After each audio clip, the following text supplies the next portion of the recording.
Welcome to the Deep Dive, where we take a look at the week's most pressing cybersecurity news. Yeah, we've got a lot to cover this week. We A do. lot going on, so let's dive right in. Okay, so we've got Russia's Sandworm group, or I guess more specifically their Seashell Blizzard subgroup. Right. They've been busy, haven't they? They have, yeah, they've been really active expanding their operations beyond Ukraine. We're now seeing them targeting critical infrastructure in the U.S., The US, UK, Canada. UK, Canada as well, that's right. And what's really concerning is this isn't just about quick disruption. Yeah. They're aiming for long-term access. Exactly. It's not a smash and grab, get in, cause some chaos, get out. They're digging in, setting up shop, which is pretty worrying. Yeah, really emphasizes the whole cyber warfare element of this. Oh, absolutely. This is about strategic positioning, potential sabotage down the line, maybe even espionage. And they're going after high-value targets, too. Like what? Well, we're seeing them focus on industries like arms manufacturing, shipping, energy, all vital to national security. So for businesses in those sectors, what's the takeaway? What should they be doing? I mean, this is a wake-up call. Robust cybersecurity measures are non-negotiable at this point. Things like vulnerability scanning, threat intelligence monitoring, having a solid incident response plan in place, those aren't optional extras anymore. They're essential. Like cyber due diligence, right? Got to stay ahead of the game. Absolutely. Complacency is a luxury no one can afford in this environment. All right, so Sandworm's keeping busy. But they're not the only ones. North Korea's Lazarus Group, they're also upping their game. Yeah, they never seem to rest, do they? I mean, they've got this new tactic called click fix. Right, click fix, it's nasty. Basically, they're exploiting vulnerabilities in how software updates work. Users get tricked into installing malicious updates instead of the real deal. So it's like instead of getting the security patch, you're getting the malware. Exactly, and once they have that in, they basically own your system. It's really insidious. So what's the defense against this? Rigorous patch management, for one. Always make sure you're getting updates from official sources, and be wary of anything that seems off. All right, so we've talked nation-state actors. Let's switch gears a bit. AI's been a hot topic, and for good reason. Yeah, it has. We've got this news about the Department of Government Efficiency, DOGE, they're calling it, using AI to, well, analyze government spending. Right, streamline things, find efficiencies, which on the surface sounds great, but there's always a but with AI, isn't there? The potential for job displacement is a big concern. If you can automate tasks previously done by humans, well, what happens to that humans? And then there are the ethical implications, bias in algorithms, that sort of thing. And of course, AI introduces a whole new attack surface. Yeah, speaking of which, there's this vulnerability womb by, they're calling it. Right, this one's targeting Amazon Web Services, specifically how they handle Amazon machine images. Okay, so what's the problem? Basically, there's a flaw that lets attackers execute code within vulnerable AWS accounts. So they can hijack those systems.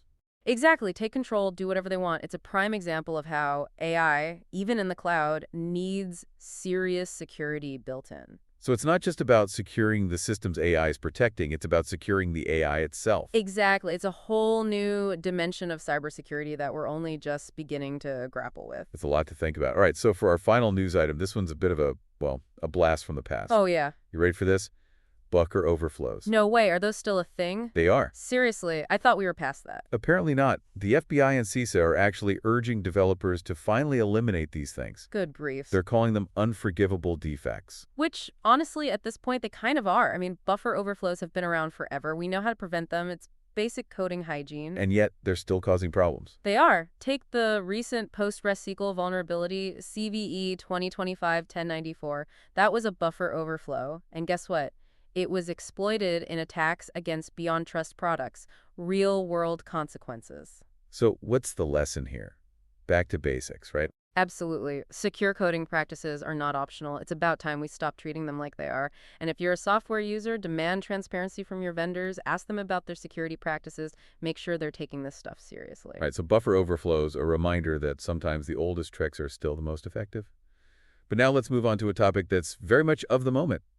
The cloud. Yeah, the cloud, everyone's rushing to get there, but are they doing it securely? That's the question. That's the million-dollar question. Cloud adoption's exploding, which is great, but are we keeping up on the security front? Not really, no. We're seeing a lot of organizations struggling to protect sensitive data in the cloud. Traditional data loss prevention tools, the legacy stuff, it's just not cutting it anymore. It's like trying to fight a modern army with muskets. So what's the solution? We're seeing a shift towards what's being called next-generation DLP. It's about real-time visibility, behavioral analytics, understanding what's normal activity and what's suspicious. It's about being proactive, not reactive. And it's not just theory, right? There are real-world examples of how these cloud vulnerabilities are being exploited. Oh, absolutely. Take the RA World ransomware group. They've been making headlines with a pretty sophisticated attack chain. Fill us in. What are they doing? They're not just encrypting data anymore. First, they steal it. They exfiltrate sensitive information before deploying the ransomware. It's a double whammy, and they're hitting businesses across the board. Any particular industries? We've seen them target manufacturing, transportation, healthcare. Basically, anyone with valuable data is fair game. So it's like data hostage situation on steroids. Pretty much. And it highlights why a multi-layered approach to data protection in the cloud is so crucial. So what does that look like? What are the layers? Access controls are key. Who has access to what data and what can they do with it? Then you've got encryption, both in transit and at rest. Monitoring is crucial as well, knowing what's happening in your cloud environment in real time. And of course, you need a solid incident response plan. If something does go wrong, you need to be ready to react quickly and effectively. It's a lot to manage. It is, no doubt about it, but the stakes are just too high to ignore this. Data is the lifeblood of many organizations, and in the cloud, it's more vulnerable than ever. All right, so we've talked nation-state actors, AI, buffer overflows, cloud security. And running through all of this, like I don't know, an unwelcome thread, is the issue of the cybersecurity skills shortage. Oh, that's the elephant in the room, isn't it? It feels like every week there's another story about a major breach, another attack. Are we losing this battle? Well, we're certainly up against it. The threat landscape is expanding faster than we can train people to defend against it. And it's not just about quantity, it's about quality, too. We need highly skilled professionals who can think like the attackers, anticipate their moves, stay ahead of the curve, and we're just not producing them fast enough. And it's not just about recruitment, right? Retention is a huge issue, too. Absolutely. Burnout is a real problem in this field. Security professionals are constantly under pressure, dealing with a never-ending stream of alerts, trying to keep up with the latest threats. It's exhausting, and it takes its toll. So the big question is, how do we fix this? How do we attract and retain the talent we so desperately need? And that's a conversation for another time. We'll dig into that a bit more in the next part of our deep dive. Sounds good. So join us for part 2, where we'll explore some potential solutions to this critical challenge. So let's dig a bit deeper into some of these attack techniques that are, really making headlines. One that's been popping up a lot is DLL hijacking. RA World, the ransomware group we talked about, they seem to be pretty fond of this one. Yeah, RA World, they're definitely ones to watch. I mean, their attacks are getting more and more complex. Stealing data before deploying the ransomware, it's a whole new level of nasty. It is, and this DLL hijacking thing, it's all about exploiting trust, really. The trust we put in legitimate applications. Okay, break that down for me. How does that work? All right, imagine you order something online, right? You're expecting a package from, let's say, Amazon. Okay, I'm following. So the delivery person shows up, you see that Amazon logo, you don't think twice about opening the door, right? Right. But what if someone swapped out that legitimate package with a malicious one? That's essentially what DLL hijacking does. So instead of that new book I ordered, I get a box full of malware. Pretty much, yeah. It exploits the way some applications load external libraries, these things called DLL files. They slip in a malicious DLL disguised as a legitimate one, and when the application runs, bam, it loads that malicious code the attackers are in. That's pretty sneaky. I mean, it really highlights how important it is to be careful about, what we download, what sources we trust. Oh, absolutely. Vigilance is key. And it's not just about organizations being careful. Individual users have a role to play here, too. So what can the average person do? I mean, we hear a lot about strong passwords, being wary of phishing scams, that sort of thing. What else is important? Yeah, those are crucial, definitely. But there's another layer of protection that often gets overlooked, software updates. Updates, you mean those annoying pop-ups that always seem to come at the worst possible time? Those very same pop-ups, yep. As frustrating as they can be, they often contain critical security patches that fix the very vulnerabilities attackers are looking to exploit. So ignoring those updates is like, what, leaving the front door unlocked? Precisely. Attackers are constantly scanning for systems that haven't been patched. It's low-hanging fruit for them. Keeping a software up to date, it's one of the simplest, yet most effective things you can do to protect yourself. It's like basic cyber hygiene, right? Brush your teeth, wash your hands, update your software. Exactly. Good habits go a long way. All right, so let's zoom out a bit. Talk about some of the, broader trends shaping the cybersecurity landscape. One we keep hearing about is this shift from perimeter-based security to identity-based security. Yeah, that's a big one. The old castle and moat approach just doesn't cut it anymore. Perimeter-based security, the castle and moat. Explain that. It's the traditional way of thinking about security. You build strong defenses around your network, like a castle protecting its inhabitants. But in today's world, where people are accessing data and applications from everywhere, the perimeter is, well, it's kind of dissolving. It's like trying to guard a castle with 1,000 doors and windows. Exactly. You can't be everywhere at once. That's where identity-based security comes in. Instead of focusing on the network, you focus on verifying and authorizing the users and devices accessing the data. So it's less about building walls and more about checking IDs at the door. Yeah, that's a good way to put it. It's about making sure that even if someone gets past the perimeter, they can't actually do anything without the right credentials. Okay, so what does that look like in practice? What are some of the key technologies involved? Well, multi-factor authentication is a big one. Having to enter a code from your phone in addition to your password, that adds an extra layer of security. And single sign-on solutions, those are becoming more popular as well. Instead of having a different password for every app, you have one login that gives you access to everything. Makes things easier for users too, right? Less password fatigue. Exactly. And then there's role-based access control. It's about making sure that people only have access to the information they need to do their jobs. Right, so no one's poking around where they shouldn't be. Precisely. And all of this ties into this concept of zero trust security, which has been gaining a lot of traction lately. Zero trust, yeah, we've been hearing a lot about that. Is that related to identity-based security? Oh, absolutely. They go hand in hand. Zero trust takes the idea of trust no one, verify everything to the extreme. So no more assuming that just because someone is inside the network, they're automatically trustworthy. Exactly. Every access request is scrutinized. Every time. Continuous authentication, authorization, monitoring. It's about assuming that a breach is inevitable and minimizing the damage. Sounds like a pretty, I guess a pretty cynical approach, but probably a necessary one. It is in this day and age. You can't just rely on preventative measures anymore. You need to assume that the attackers will eventually get in and have measures in place to limit the damage. All right, so we've got identity-based security, zero trust. What other, I guess, architectural shifts are we seeing in cybersecurity? Well, one that's been gaining momentum is the rise of security automation and orchestration tools. Automation. Yeah, we've been hearing a lot about that. It's like everyone's trying to automate everything these days. And for good reason. In cybersecurity, it's becoming essential. The volume of threats is just too high for humans to handle manually anymore.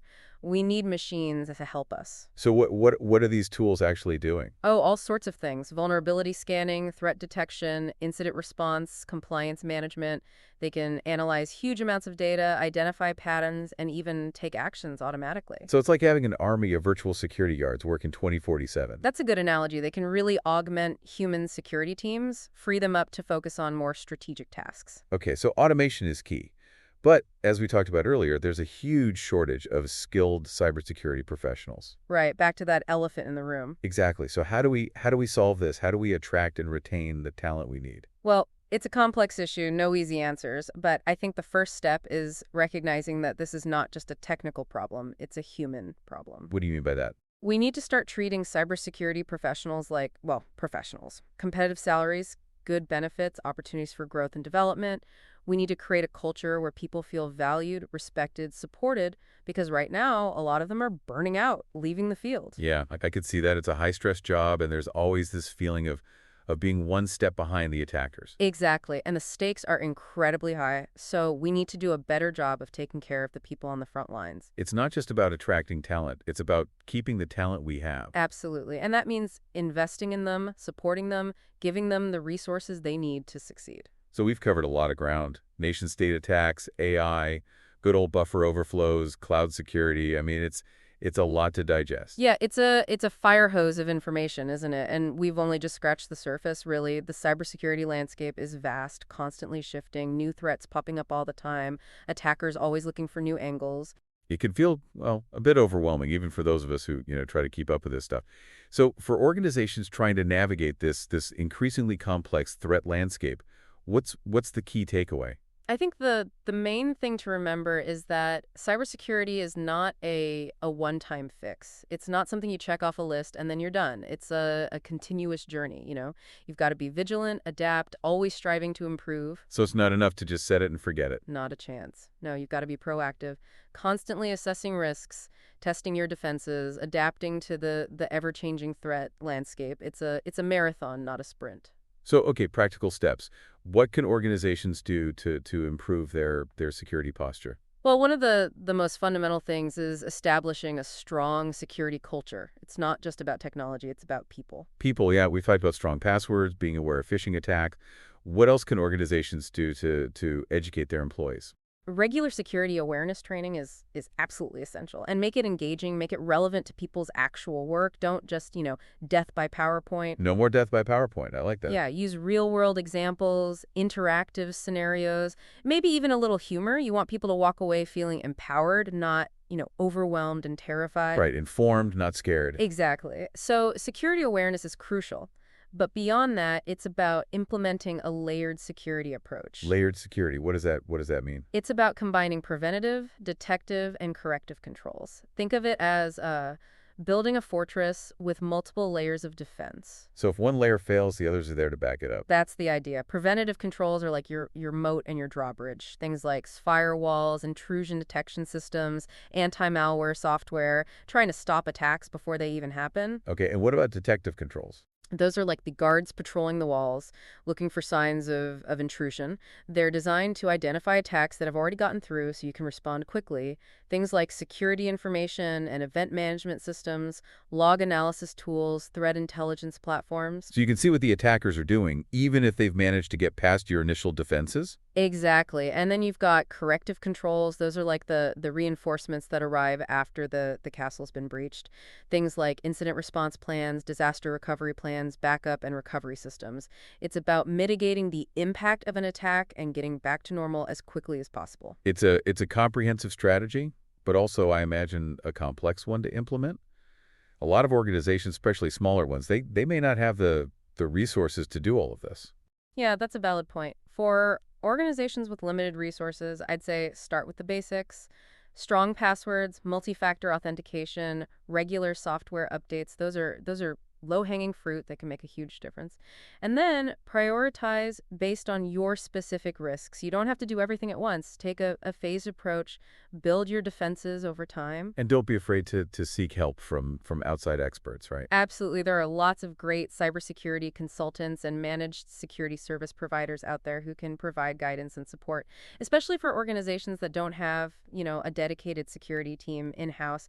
The main thing is to recognize that this is an ongoing journey. Cybersecurity, an ongoing journey? Yeah, it's not a destination you arrive at and then you can relax. It's about continuous learning, adaptation, and improvement. Well said. And as you said earlier, it's about collaboration, right? This isn't something any one organization can solve on their own. Exactly. Cybersecurity is a shared responsibility. We all need to be working together, sharing information, sharing best practices, sharing resources if we want to create a truly safer and more secure digital world. All right. Well, on that note, that brings us to the end of our deep dive into this week's cybersecurity news.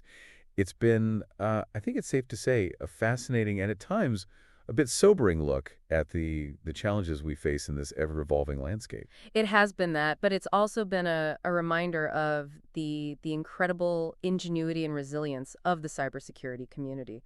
There are brilliant minds out there working tirelessly to develop new tools, new techniques, new strategies to defend against these threats. And there are countless individuals and organizations committed to making the digital world a safer place for everyone. So while the challenges are real, there's also hope. We can do this. Absolutely. By staying informed, being proactive, and working together, we can navigate this complex landscape. We can come out stronger, more resilient, and ultimately more secure.